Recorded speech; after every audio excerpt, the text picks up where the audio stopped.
E vamos até, inclusive, comentar uma notícia bombástica que o prefeito de Maricá, recentemente, declarou em suas redes sociais que não acredita mais na renda básica universal, porque tem pessoas querendo se encostar no Estado.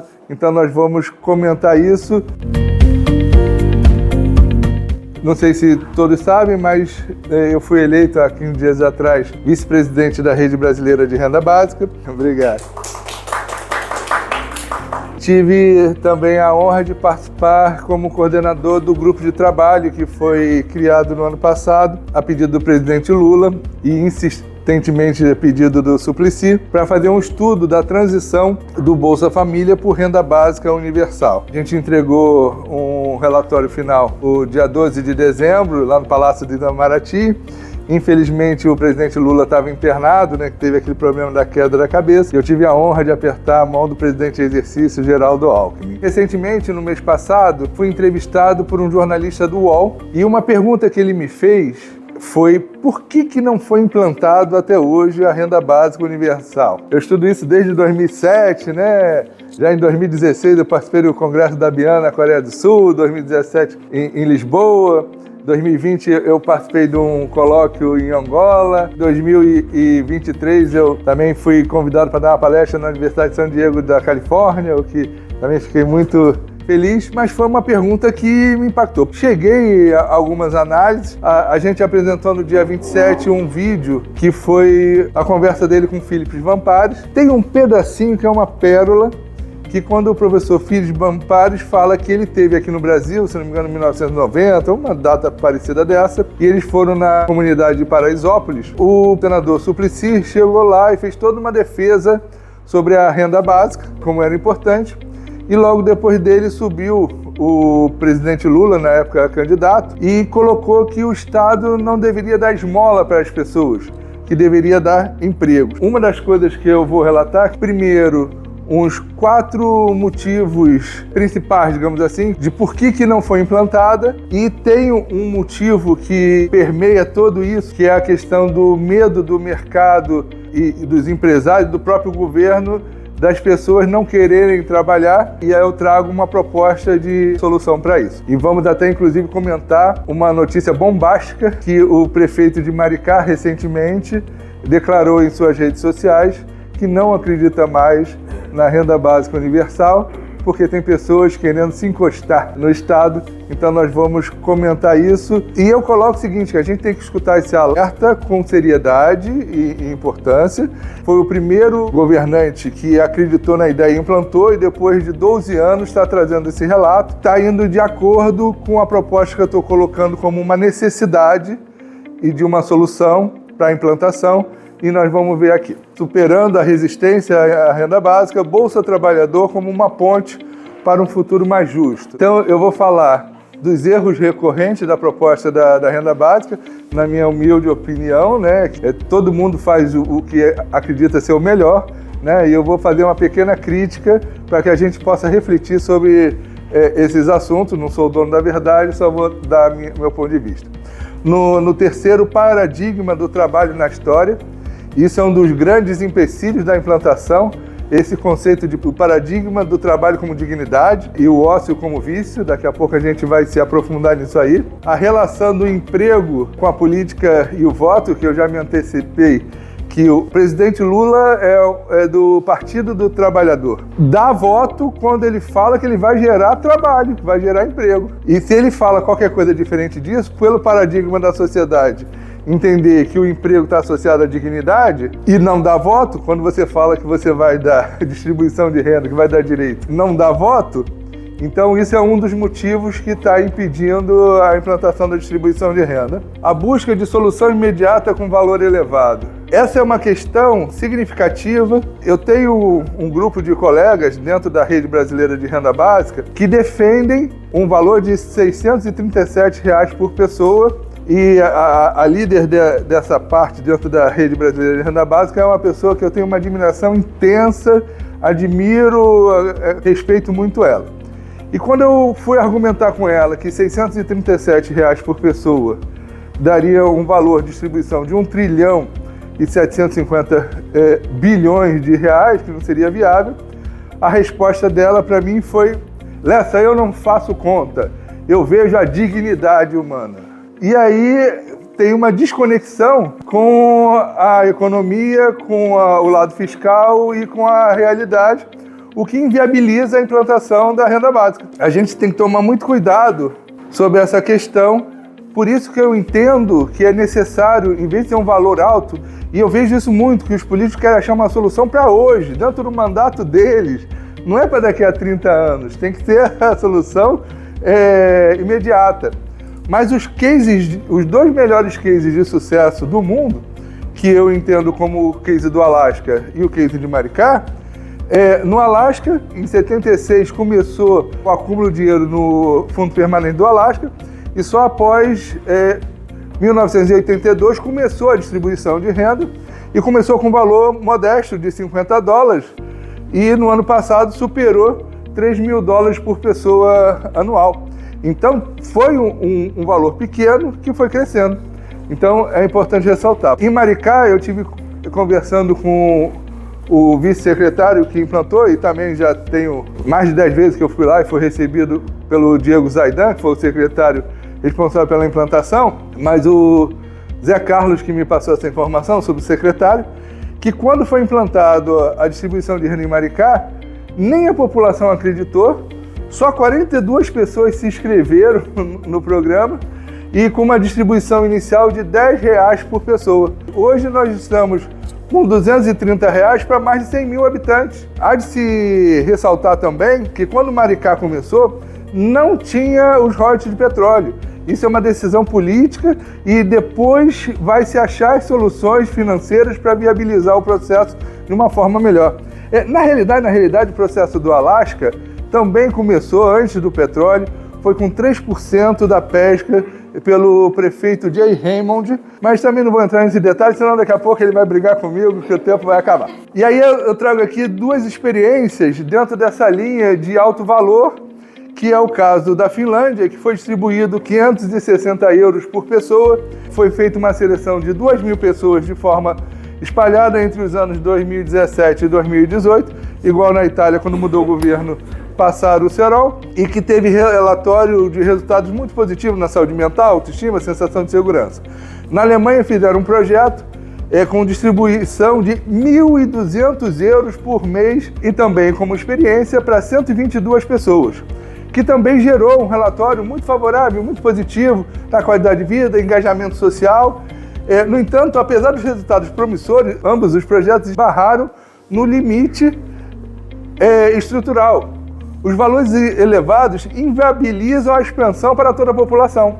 Então, a maioria dos projetos que eu vejo no mundo pensam nisso, né? Pega, faz uma quantidade limitada de pessoas com um valor ideal, né? Só que, depois não tem como universalizar. A questão também da redução da ideia da renda básica de assistência social é também um dos motivos pelo qual a renda básica não é implantada. Porque quando a sociedade entende que é só para os mais necessitados, aí gera uma reação negativa na sociedade que não tem interesse de dar os seus tributos, que nem aconteceu lá do patinete, para o outro gastar. E aí simplesmente trava o processo. Eu, numa campanha política que eu estava coordenando na cidade de Itatiaia, eu cheguei para um vereador e falei para ele: não, vamos implantar a distribuição de renda aqui em Itatiaia. Ele falou: eu sou contra. Aí eu falei: não, mas é diferente do Bolsa Família. A distribuição de renda é para todos. E ele, sendo um médico, ele me perguntou assim: eu vou receber? Vai. Então eu sou a favor. Questão, quando você entende que é só para os outros, você gera uma resistência gigantesca na sociedade por entender que isso não é um direito dela. Então, no momento que a gente fala em universalização e um direito de todos, a gente diminui esses entraves para a implantação, e eu entendo que isso é mais um motivo pelo qual não foi implantado até hoje. Aí o 2.3, a gente já tocou nesse assunto, né? A desconexão com a realidade econômica. Por isso que na palestra anterior eu faço aquela proposta de começar com R$50 e ir crescendo de acordo com o aumento da arrecadação, e até aceito começar com R$25, porque o mais importante é começar. E tendo um sistema já aprovado pelo Congresso de um incremento de 15%, 25% do aumento da arrecadação, a gente vai ter uma curva de expansão daqui a 30, 40 anos. Pelos meus cálculos, a gente vai chegar a mais do que um salário mínimo, chegando a 2 salários mínimos, e aí saindo de uma renda básica hoje, até uma renda digna pós-quarta revolução industrial, onde os robôs da inteligência artificial já vão ter absorvido grande parte do trabalho da nossa sociedade. No século V a.C., o trabalho ele era colocado como pior do que a tortura, porque a tortura pelo menos era breve e o trabalho se estendia pela vida toda. E você tem aí os pais da nossa cultura greco-romana, né, como os criadores. Hipócrates, o pai da medicina, Pitágoras e Euclides formularam os fundamentos da matemática, Aristóteles e Platão estabeleceram os pilares da filosofia, da lógica, da ética, Arquimedes contribuiu para a física, para a engenharia, e o ócio, nesse contexto, não era improdutivo e sim fértil. O ócio permitiu o pensamento que gerou a base da nossa sociedade. Então, a gente chega na Roma Antiga, onde os escravos que faziam os trabalhos manuais, e nós tínhamos um equipamento de tortura da onde deriva a palavra trabalho, em latim, tripalium. É um instrumento de tortura composto com 3 estacas para usado para punir os escravos. Na Idade Média, o ócio era privilégio das elites, dos clérigos. Então, na Idade Média, o ócio era das elites. E quando a gente chega na era pré-industrial, quando a burguesia começam a se autodeclararem como homens de negócios, né? E então a gente vê que esses homens que pegam o tempo livre deles, e essa expressão deriva da negação do ócio, negócio. Então eu sou um homem que teria direito ao ócio, mas eu nego o ócio e uso o meu tempo para gerar riqueza, para trabalhar.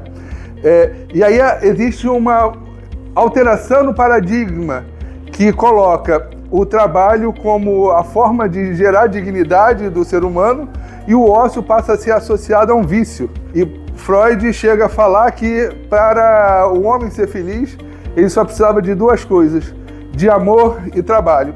Então a gente entra na era industrial num momento que o trabalho passa a ser essa condição de dignidade. O paradigma está tão entranhado na nossa sociedade que chega a ter uma resistência de um pai, de um avô, falar o seguinte: não tem sentido, não é justo que o meu filho não precise trabalhar se eu fui obrigado a trabalhar a vida toda. Gera um sentimento de injustiça a tal ponto que a pessoa não consegue se livrar desse paradigma. Em um grande problema que está travando a implantação da renda básica, que gera uma resistência em grande parte da sociedade, né, que se sente injustiçada de ter sido obrigada a trabalhar até agora. Como é que pode que o outro... não está fácil isso. No item 4 a gente já comentou, né, sobre a questão do uso do trabalho como uma moeda eleitoral, e dentro de uma sociedade onde o trabalho dignifica, não vejo nenhum problema para isso. Mas acaba que gera um grande problema que inibe a implantação, visto que o político que fala que vai implantar uma renda básica entra em desacordo com o anseio da sociedade, e de tal forma que o político que fala que vai gerar o trabalho é o político que tem mais votos. Então, isso também é um dos empecilhos da implantação. E aqui eu vou falar da questão da ilusão do pleno emprego, que é uma utopia muito maior do que a renda básica. E aí a gente chega a um descalabro de você ter uma sociedade, uma economia que fala, quando está com 5% de desempregados, 4,5%, estamos em pleno emprego, né? E que está maravilhosa a nossa economia.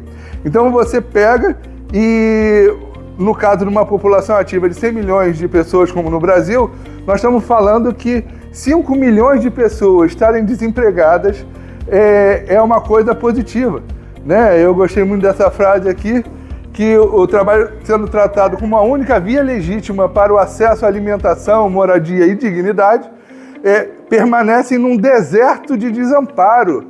A gente aceitar, enquanto sociedade, que 5%, 5 milhões de pessoas, de famílias, que estão desempregadas, e os economistas falam que está muito bom porque estamos em pleno emprego.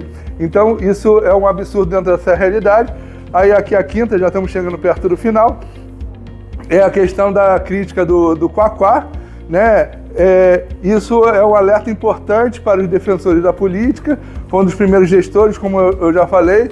Sua crítica não deve ser ignorada, ela releva um dilema real para ser enfrentado com serenidade.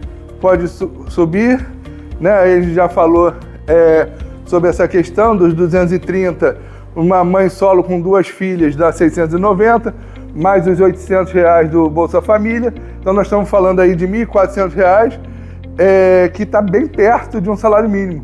Então, apesar de eu acreditar que a distribuição de renda, se ela for bem orientada, bem feita, ela pode não atrapalhar o mercado de trabalho, ali nós já estamos chegando no limite onde isso pode acabar afetando. E aí a ideia do Bolsa Trabalhador. Então nós temos o Bolsa Família, que ele atende a 25% da população, dos mais necessitados, ok, a gente deve manter ele, mas se a gente se afastar no tempo, a 4ª Revolução Industrial, daqui a 30, 40 anos, nós vamos ter um caos no mercado de trabalho, que 50%, 80% dos empregos vão ser subtraídos por conta dos robôs e da inteligência artificial. Só que hoje, a gente não pode dizer que não começou. Já começou a 4ª Revolução Industrial, mas ainda há uma necessidade muito grande de mão de obra humana, e se a gente tiver uma distribuição de renda com valor muito alto, ela pode desequilibrar essa relação da necessidade de mão de obra no trabalho. A proposta aqui é que R$50 para todo mundo, universal, e um bônus para quem contribui com a Previdência Social, né? Então, seria o Bolsa Trabalhador. Quem, nesse momento, por isso que a gente fala que é um caminho para a gente chegar à universalidade, eu sou a favor de uma renda básica universal incondicional. Mas nós estamos no processo de implantação. Então eu aceito essa condicionalidade temporária para que a gente consiga implantar e não ter essa reação adversa que o Quaquá está nos alertando. E aí você passa a ter um mecanismo, se você tiver falta de mão de obra no mercado, você aumenta o Bolsa Trabalhador, que são as pessoas que contribuem com a Previdência Social.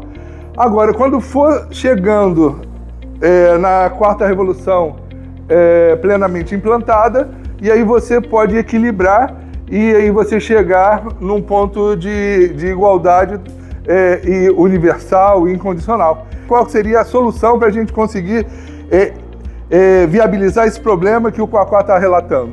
Seria a gente estimular, e a gente atinge um outro problema na sociedade, que é a Previdência Social, que está gerando aí um caos na Previdência Social. E a gente ainda coloca aqui no texto da dona de casa, dos cuidadores de idosos, também serem assistidos com Bolsa Trabalhador, né? Porque o trabalho informal de dona de casa é precarizado. Então, tudo isso a gente poderia contribuir. Ainda tem um outro efeito extremamente necessário e positivo, que é o seguinte: é um absurdo o nosso salário mínimo de R$ 1.500, um valor tão baixo que faz com que o nosso mercado interno seja subdesenvolvido. Eu tive a reunião dia 25 passado com o ministro Wellington Dias, e ele me relatou que o presidente Lula tem como objetivo levar a $800 o nosso salário mínimo. Mas é uma luta para conseguir isso, né? Na França nós temos um salário mínimo de 1.700 euros, 1.800. Então, se a gente usar o Bolsa Trabalhador para acelerar esse processo de reforçar o salário mínimo de tal forma que a gente gere um mercado interno mais robusto, né, gerando, e a gente tem aí a velocidade desse crescimento, o equilíbrio entre oferta e demanda para a gente não ativar a inflação. Mas o fato da Bolsa Trabalhador ela não sair dos cofres da empresa Isso você consegue aumentar o mercado de consumo sem gerar inflação diretamente, né? Porque quando você aumenta o salário mínimo, um empresário, né, vai ter que repassar os custos para produtos e principalmente para serviços, né? Então isso indexa diretamente a inflação. E se você tem, além de manter a política do presidente Lula de aumentar o salário mínimo acima da inflação, que é muito positiva, se a gente tiver o Bolsa Trabalhador que complementa isso, de tal forma a gente chegar a um salário mínimo pelo que o Diese fala, e não essa realidade, e a gente esperar que a elite brasileira, os empresários, resolvam ter um salário mínimo decente, nós vamos ter que esperar mais 500 anos até que eles cheguem a essa consciência. Aqui a gente fala dos invisibilizados, né? Fundamentação filosófica, que eu vou dizer ali que Thomas Paine afirma que a distribuição de renda não deve ser encarado como caridade, e sim como um direito. Muito obrigado pela atenção de todos.